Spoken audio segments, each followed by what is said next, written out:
Hello నమస్తే, welcome to HM TV.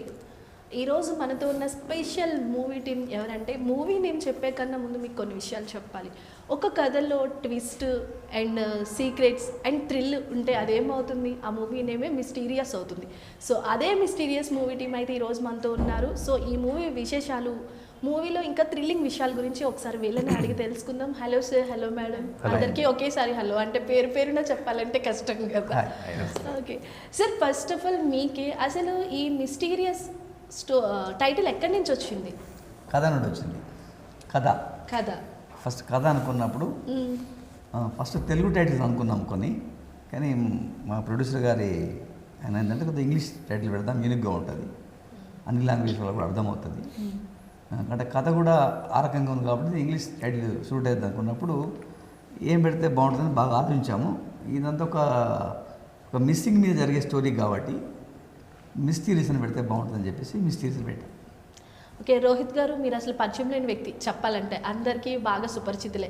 So first of all sir, మీకు ఈ movie గురించి, ఈ కథలో మీరే హీరో అని చెప్పినప్పుడు మీకు ఆ ఫీల్ ఎలా అనిపించింది? ఫస్ట్ నరేషన్లో అయితే నాకు అర్థం కాలే కంప్లీట్గా, ఎందుకంటే చాలా ట్విస్ట్ ఉన్నాయి, టర్న్స్ ఉన్నాయి, డిఫరెంట్ డైరెక్షన్స్ ఉన్నాయి మూవీలో. సో సెకండ్ నరేషన్లో నాకు కొంచెం అర్థమైంది ప్రాపర్గా. సో దాని తర్వాత నేను సార్కి చెప్పాను, చాలా బాగా నచ్చింది, చాలా యూనిక్ కాన్సెప్ట్తో వచ్చారు, స్టోరీ చాలా యూనిక్గా ఉంది, ఇంట్రెస్టింగ్గా ఉంది. సో నేను యాక్సెప్ట్ చేశాను. మేడం, మీకు ఎలా అనిపించింది? మేఘ్నా గారు, అసలు ఫస్ట్ సార్ వచ్చి ఈ మూవీలో మీరే హీరోయిన్ అన్నప్పుడు మీకు ఎలా అనిపించింది? Okay, how to your feel this movie heroine?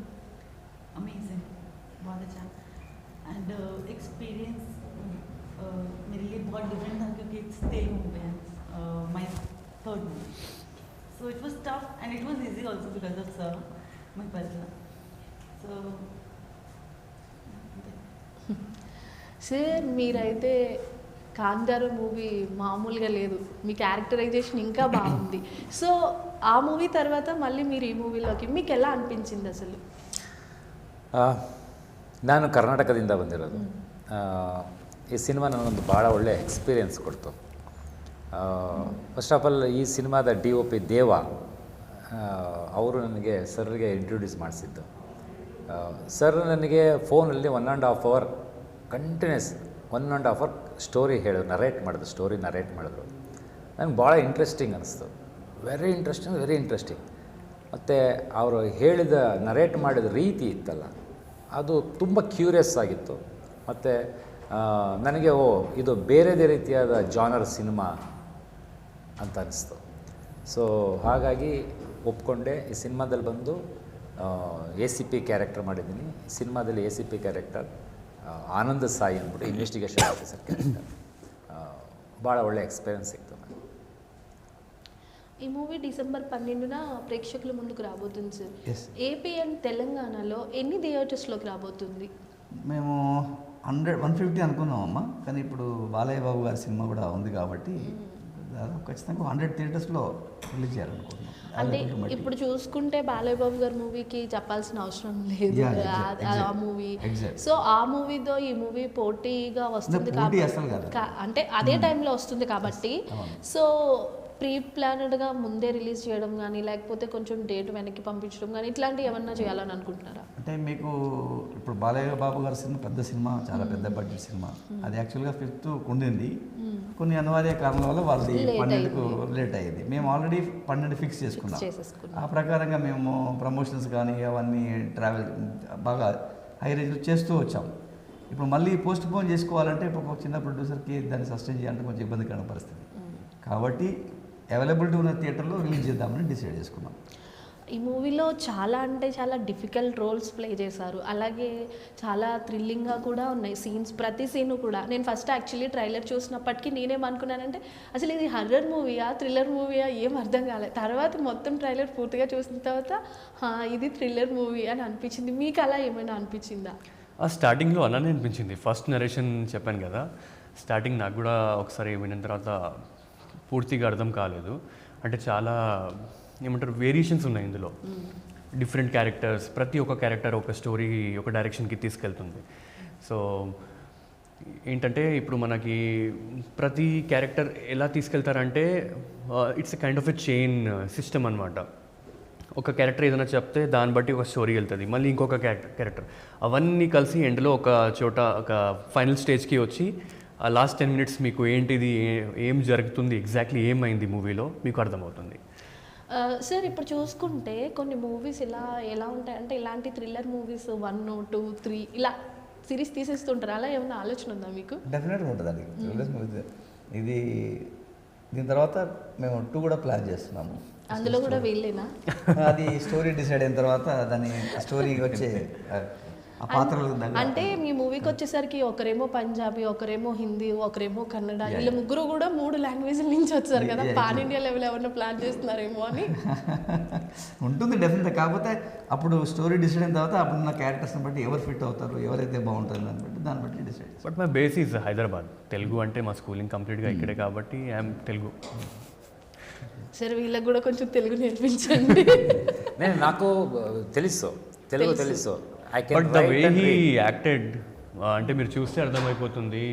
So subtle precise చాలా బాగా అనిపించింది. I learn many things from him. నేను యాక్చువల్లీ మేడం చూసినప్పటికీ ఫస్ట్ ఐ ఫీల్ తెలుగు అనుకున్నా, తర్వాత ఇక్కడికి వచ్చిన తర్వాత హిందీ అని చెప్పేసరికి నేనే షాక్ అయ్యాను.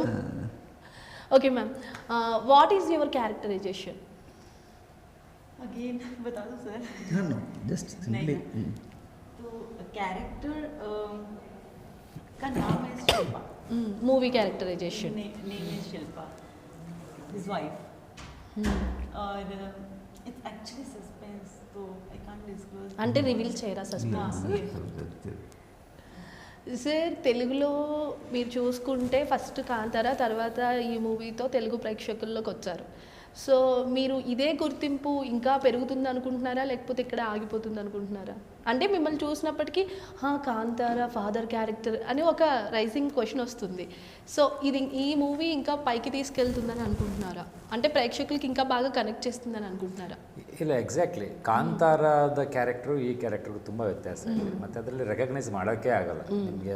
ದ ಲಾಂಗ್ ಬಿಯರ್ಡ್ ಆ್ಯಂಡ್ ಜಟ everything is they.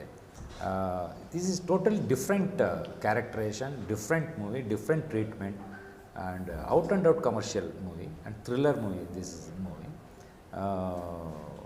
In this movie I am investigation officer ಯಾರು.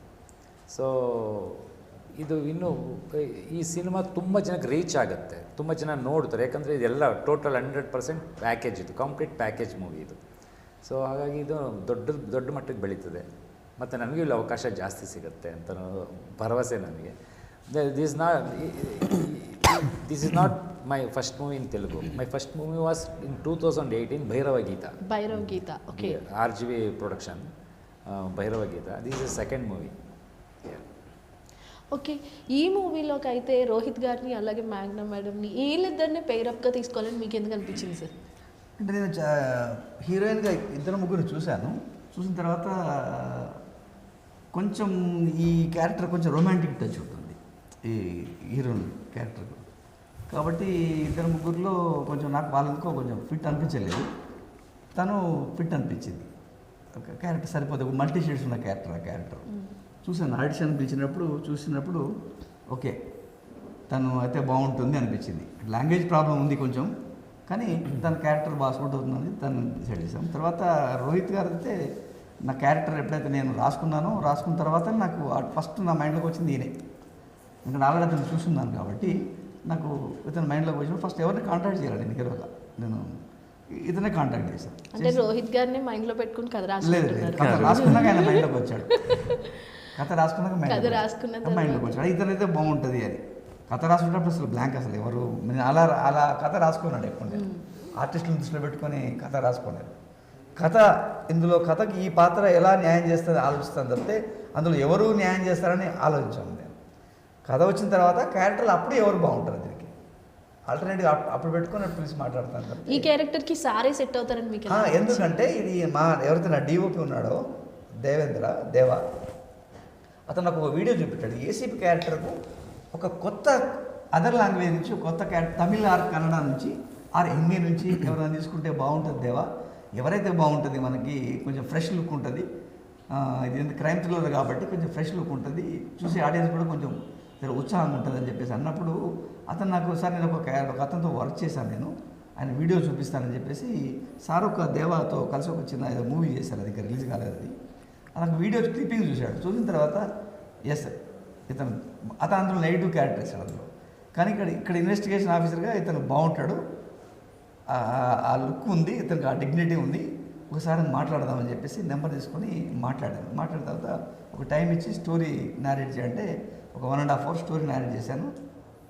అతను బాగా థ్రిల్ అయ్యి we will do this part అని చెప్పాను. అంటే ఆడియన్స్ ఈ మూవీ చూసినంతసేపు జనరల్గా ఏదైనా ఒక మూవీ చూస్తూ ఉంటే ఒక ఆడియన్గా ఏం చేస్తారంటే గెస్ట్ చేసేస్తూ ఉంటారు, నెక్స్ట్ టైం అవుతుంది అని గెస్ట్ చేసేస్తూ ఉంటారు. అలా ఈ మూవీలో ఏదైనా క్లూ పాయింట్ అనేది మీరు ఇచ్చారా? ఉండదండి, అక్కడ ఉండదు, అదే కదా అదే ప్లస్ పాయింట్. అదే ప్లస్ పాయింట్. ఆ గ్రిప్పింగ్ అనేది ఎప్పుడు రోజు చెప్తుంటాడు, ఆ గ్రిప్ అనేది అందులోనే ఉంది, ఆ గ్రిప్పింగ్ ఉందన్నమాట. అది అసలు అర్థం కాదు మనకి. ఒక మిస్సింగ్ అయింది, ఒక మిస్ అయింది, ఎందుకు మిస్ అయ్యాడు అతను ఏంది అనేది ఇన్వెస్టిగేషన్ పాయింట్ ఆఫ్ వ్యూలో అర్థం కాదు. మనం ఎక్స్పెక్ట్ చేస్తాం ఒకటి, కానీ అది డిఫరెంట్గా జరుగుతుంది. ఎవరైతే ఇన్వెస్టిగేట్ చేస్తున్న ఏసీపీ ఆయనే షాక్ అవుతుంటాడు, ఆయనకే అర్థం కాదు, అలా ఉంటుంది కదా. రోహిత్ గారు, ఈ మూవీలో మీరు చూసుకుంటే నేను ట్రైలర్ చూసినప్పుడు ఒకసారి లవ్ క్యారెక్టర్లో రొమాంటిక్గా కనిపించారు, ఇంకొకసారి ఏమో ఒక క్రూరమైన క్యారెక్టర్లో కనిపించారు, ఇంకొకసారి చాలా ఇన్నోసెంట్గా కనిపించారు. సో చాలా షేడ్స్ కనిపించాయి మీ క్యారెక్టరైజేషన్లో. సో మీకు ఏ షేడ్ కొంచెం కష్టం అనిపించింది? కష్టమని ఏం కాదు, డైరెక్టర్ సార్ ఉన్నారు ఇక్కడ, చాలా క్లియర్గా రొమాంటిక్ కష్టం చెప్పేశారు సార్. రొమాంటిక్ కష్టం అని కాదు సార్, ఎలా ఎందుకు అనిపించారు అలా? అడిగాను రొమాన్స్ ఇంతవరకు లిమిట్ చేయాలా, ఇంకేమన్నా అంటే వెళ్ళేస్తాను ఇంతవరకు నేను సార్. అది ఓకే, నిజమే. యాక్చువల్లీ సార్ సింగిల్ అయితే పోనీ అలా అని అనుకునేసారు, సార్ మింగిల్ కదా, సో అందుకు భయం వేసినట్టుంది. ఆర్టిస్ట్ కాబట్టి అన్నీ చేయాలి, కాబట్టి సరే ఒక్కొక్కరు ఓన్ లిమిట్స్ ఉంటాయి వాళ్ళకి. పబ్లిక్లో ఇలా పోర్ట్రేట్ కావాలనే కొన్ని అంబిషన్ ఉన్నప్పుడు మనం ఆర్టిస్ట్ కూడా మనం తప్పట్లేము, కాబట్టి ఆయన చేశారు. And one thing is very settled and cool personality always Rohit గారు.